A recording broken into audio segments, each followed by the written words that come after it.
Sebenarnya kalau Dani sudah bicara, saya nggak perlu bicara lagi, karena semua ada di cover dia. Ini sebagian besar terkait dengan background saya. Saya 18 tahun kerja di perusahaan minyak, setelah itu jadi konsultan geologi perminyakan, sebelum akhirnya diminta negara untuk di Dewan Energi Nasional mulai 2 tahun yang lalu. Pertama kali ya Dani temen zaman sekolah lah, tapi pertama kali ketemu mau ngurusin kayak ginian 2010 kalau nggak salah. Waktu kita lagi di Lombok, Pit Yagi di sana, Dani bilang ke saya, "Dan kamu percaya nggak kita punya masa lalu yang lebih besar dari yang sekarang?" Wah, aku percaya kan. Kamu percaya nggak kita punya banyak bangunan tua yang sebenarnya jauh lebih maju dari sekarang? Aku percaya kayak gituan.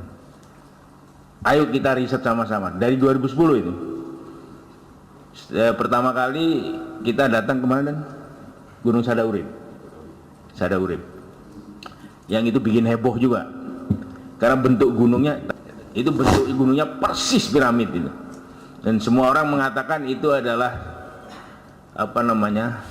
Sanderkun, yang nggak ada buktinya itu. Kita udah sampai di puncak dan kita udah udah bikin test pit di situ. Itu semua nggak ada buktinya, ada bekas bekas retusan, nggak ada sama sekali. Dan itu lapisannya jelas. Tapi karena itu ribut waktu itu, terus kita udahlah, nggak usah ke situ deh. Kita coba ke tempat yang akhirnya masuk ke Gunung Padang itu. 2011 kita masuk Gunung Padang. Pada waktu Walmiki bikin cerita Ramayana, Walmiki itu bukan orang sembarangan lagi. Dia bilang Anjani sama bukan Anjani, Ibu Yanoman. Anjani punya 2 saudara laki-laki yang akhirnya jadi Subali Sugriwo itu loh. Jadi Subali Sugriwo kan. Itu kan kenapa mereka jadi monyet, karena mereka mainan cupu manik astagina itu. Yang katanya begitu dibuka bisa melihat dunia. Lah itu iPad tadi gitu. Loh iya. Oh, bapaknya pegel, si Resi siapa itu? Ini monyet semua itu iPad itu. Jadi sekarang kita udah jadi Subali, Sugriwa, Anjani semua gini semua. Jadi ya termasuk saya juga kadang-kadang. Nah, poinnya gini, itu orang-orang itu yang ngarang itu orang wasis semua itu. Termasuk yang tadi Dani bikin tulisannya tentang si siapa namanya? Plato itu bukan sembarangan orang, itu orang wasis semua, termasuk Walmiki. Nah, dia pasti punya cerita dari mana? Ya dari pengamatan, bukan khayalan itu. Dan kita melihat hal-hal seperti itu mungkin dia berasal dari cerita neneknya lagi, terus akhirnya jadi legenda. Legenda itu sebenarnya apa? Kalau pakai teori ini, legenda itu adalah ketidakmampuan orang modern untuk menerima kenyataan bahwa ada teknologi lebih maju dari dia, kemudian mengatakan, oh itu legenda itu. Dari masa lalu, oh itu legenda. Jadi seperti misalnya, banyak hal yang nggak bisa dijelasin kok. Banyak hal yang nggak bisa dijelasin. Sampai sekarang juga kenapa di daerah Mohenjo-daro dan Harappa itu radioaktivitasnya tinggi. Itu hanya ada 2 paper yang saya baca itu, setelah itu nggak ada yang bahas lagi. Padahal di situ nggak ada bahan radioaktif secara geologi, nggak ada sama sekali. Kalau dilacak-lacak itu tempatnya perang Bharatayuda sama ini Padang Kurusetra itu. Bisa jadi karena itu perang nuklir. Enggak, ini orang ketawa ya, tapi ayo kita riset ke sana coba. Karena nggak ada yang riset lagi. Itu radioaktivitasnya tinggi sekali daerah situ. Itu hanya salah satu, itu banyak yang harus kita jelaskan bukan hanya di luar, di Indonesia aja. Yang akhirnya saya sama Dani juga pergi ke tempat-tempat yang tadi juga tuh. Bagaimana orang bisa ngukir granit sebegitu presisi. Dan orang mengatakan, oh zaman batu orang itu waktu itu digosok terus kayak gini. Wah, tangannya nggak ngetel gosok itu kayak gituan. Sampai ya nggak mungkin. Mungkin mereka udah pakai laser, kayak gitu. Kita juga nggak tahu. Cuman orang mengatakan, oh itu 2500 tahun yang lalu karena bentuknya sama-sama dengan Easter Island sama dengan ini, datingnya juga nggak tahu.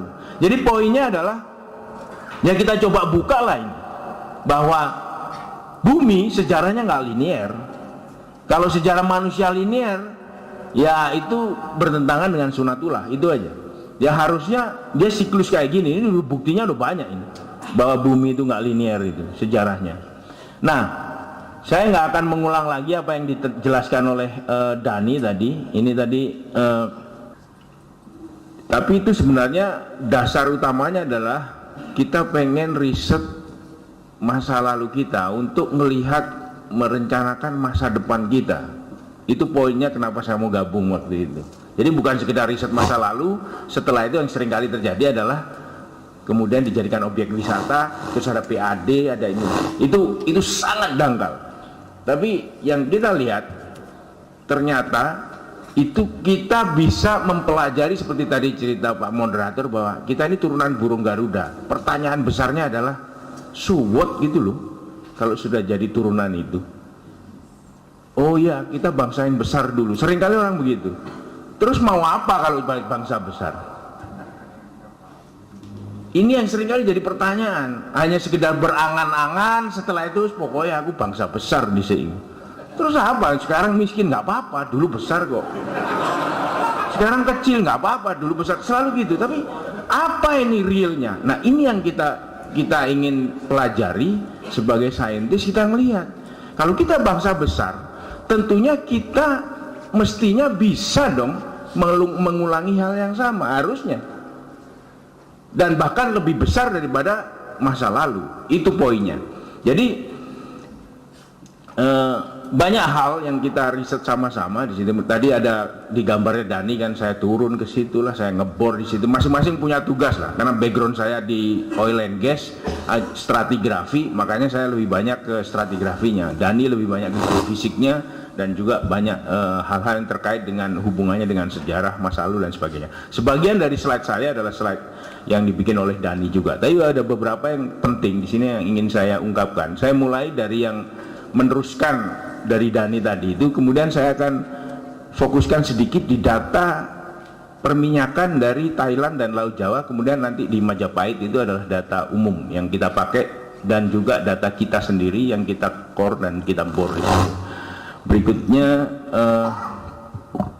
jadi ini pernah saya presentasikan di Thailand waktu itu, tentang Majapahit juga. Kemudian setelah saya presentasi 2012, beberapa geologis dari Thailand yang kerja di sana memberi saya bahan yang memperkaya itu, makanya saya taruh di sini.